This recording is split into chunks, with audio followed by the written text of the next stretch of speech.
Bonjour à toutes et à tous, je m'appelle Cynthia Aubert. J'ai effectué ma maîtrise en sciences économiques à l'École des sciences de la gestion de l'Université du Québec à Montréal, que j'ai terminée du coup durant l'année 2023. J'ai, dans ce contexte, effectué un mémoire de maîtrise, donc spécialité recherche, et ce mémoire a donc été, primé, a reçu un prix par le Centre des professions financières. J'ai eu l'occasion de me rendre, à la Banque de France le 16 mai dernier, et le prix a été remis en main propre par monsieur, Thibault de Saint-Prix, qui est administrateur, général délégué, du Centre des professions financières. Donc, j'ai été très honorée, très fière de recevoir ce prix, surtout dans ce contexte, qui était un très bel événement.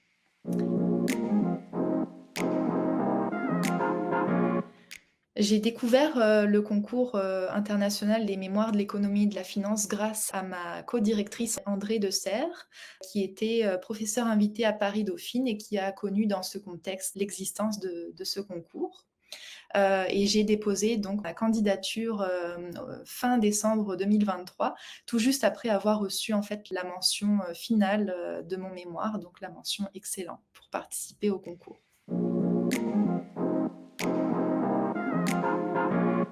Pour parler plus en détail de mon sujet de mémoire, il visait à évaluer, l'impact de la mise en service de la SkyTrain de Vancouver sur les émissions de gaz à effet de serre de la ville.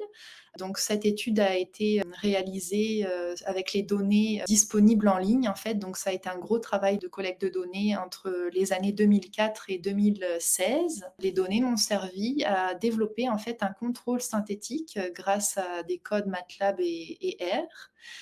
Le contrôle synthétique était en fait une méthodologie, innovante dans le cadre du traitement de ce genre de sujet, puisque les études antérieures sur le sujet privilégiaient en fait, l'évaluation de l'impact direct dû au transfert modal, des passagers donc utilisant des voitures individuelles et qui, orientaient leur choix de déplacement, sur l'infrastructure de transport en commun. Alors pour préciser ce qu'est un contrôle synthétique, tout simplement, il s'agit de développer, à partir d'un groupe de contrôle finalement, de retracer une variable, synthétique. Donc, dans l'exemple de Vancouver, il a fallu, donc collecter des données de villes canadiennes et donc, avec ces données, de retracer, la trajectoire des émissions de la ville de Vancouver sans la Canada Line. Alors la différence entre la trajectoire synthétique recréée à partir de ces villes contrôle, et celle de la trajectoire empirique, donc résultant des données réelles de la ville de Vancouver, a permis de capter l'écart, finalement, et donc l'impact de la mise en service de la Canada Line sur les émissions de GES de la ville. Donc ce sujet est particulièrement d'intérêt puisque dans le contexte des changements climatiques, il faut savoir que le secteur du transport est le deuxième secteur émettant le plus de GES au Canada, après celui de l'énergie. Et en fait, il contribue à quasiment 30 des émissions de GES du pays. Et il faut savoir aussi que parmi ces émissions, donc 57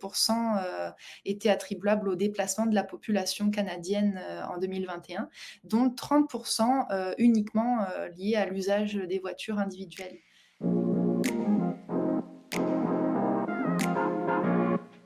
Alors l'intérêt de ce mémoire était, finalement de vérifier si, la mise en service d'une infrastructure lourde de transport en commun comme la Canada Line permettait effectivement de réduire les émissions de gaz à effet de serre dans le temps. Les résultats, développés ont été assez contre-intuitifs,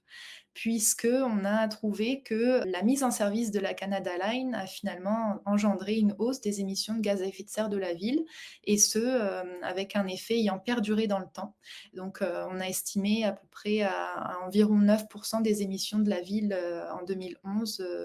cette augmentation. Alors l'intuition derrière les résultats contre-intuitifs de cette étude, c'était justement que le développement d'une infrastructure de transport en commun telle que la Canada Line a eu des effets particulièrement importants sur le redéveloppement urbain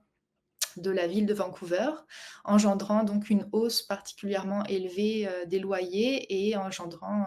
in fine, un étalement urbain à cause des populations les plus précaires qui ont été contraintes de se déplacer en périphérie et donc finalement de continuer à utiliser leur voiture pour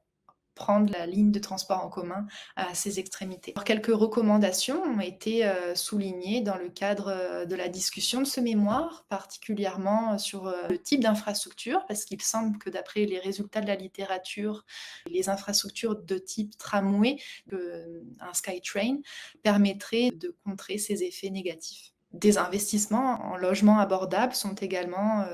des éléments très importants à prendre en considération par les villes lors du redéveloppement urbain autour des infrastructures de transport en commun, puisqu'ils permettent justement d'éviter ce phénomène d'étalement urbain.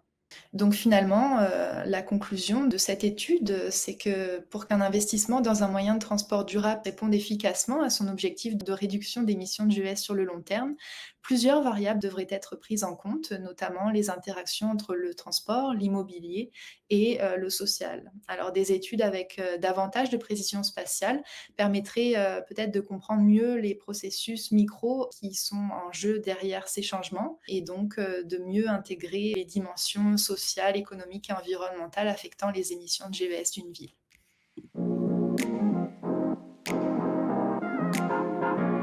Alors je recommande particulièrement, le concours, aux étudiants, qui souhaitent, participer. C'est vraiment une opportunité à saisir, si votre sujet, correspond,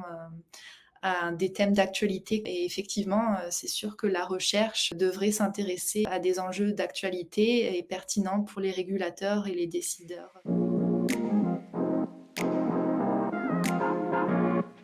Alors à la suite de ma maîtrise en sciences économiques, j'ai entamé donc un doctorat en administration avec, pour spécialité la stratégie, la responsabilité sociale et la gouvernance des entreprises. Après le doctorat, j'espère avoir l'opportunité, de pouvoir, continuer une carrière en recherche au sein d'universités ou au sein d'organisations dédiées à la recherche.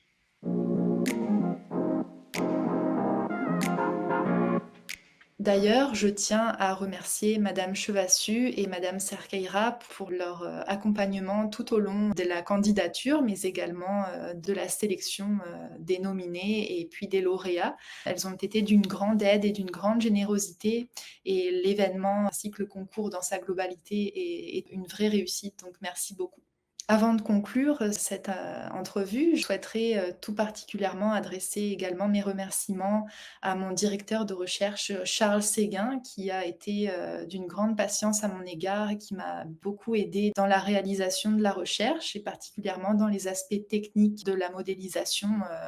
informatique. Je souhaite également remercier ma co-directrice de recherche, donc André Deserre, qui a été également d'une grande aide et d'une grande bienveillance à mon égard et qui m'a beaucoup soutenue tout au long de la réalisation de cette recherche.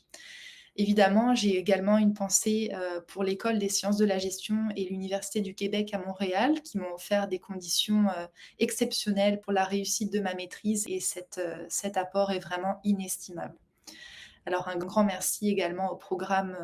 des sciences économiques qui m'a vraiment dispensé un enseignement de grande qualité. Enfin, je tiens également à remercier ma famille qui était présente lors de la cérémonie de remise des prix, ainsi que ma belle famille. Leur soutien et leur amour continu me portent à me dépasser et à réussir mon parcours académique.